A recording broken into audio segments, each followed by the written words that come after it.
tukmol na yun, oh. Isa lang yung hawak niya. Hirap na hirap pa. Tingnan mo, oh. Yan. Oh. Oh, galing tayo sa black wire, ah. Galing sa black wire. Black wire.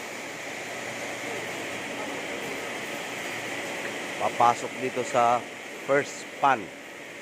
Ang laman ng first pan is zinc sulfate at saka boric acid. Yun lang. First pan at saka second pan. Tingnan mo. Galing siya sa black pero unti-unti siyang nagkukulay. Panlinis pa lang yan. Lilinisin mo na. Pagdating dito sa second pan, ito na. Second pan yan.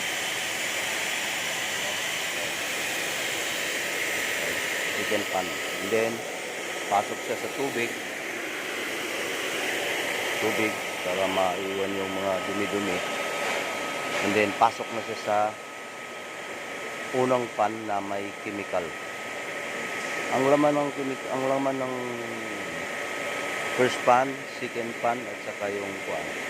Ganun din, zinc sulfate, boric acid. Mayroon na siyang zinc carbonate.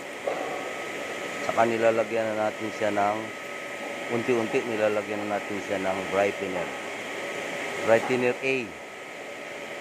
Dito, brightener A. And then, pangalawa, brightener A din ulit. Pinatapang-tapangan natin.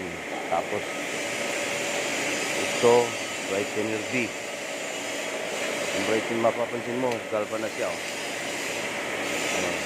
Galva na siya. Ito yung last. Ito na yung last, oh. Galva na siya na makintab na. Makintab na, oh. Ang nagpapakintab niyan yung brightener. So pasok ulit siya sa tubig. Parang huhugasan siya para wala ng chemical na mapasok. And then, pupunta siya dito sa mainit na tubig para kumapit yung chemical niya. Pasok siya dito sa heater. Tatutuyuin siya. Kailangan tuyong-tuyo yan bago pupunta sa rulyuhan yan. Ito. Andito na tayo sa rulyuhan. Yan, oh. Rulyo na. So, makintab na siya.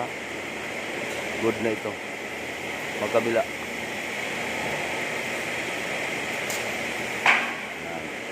Ito na yung finished product.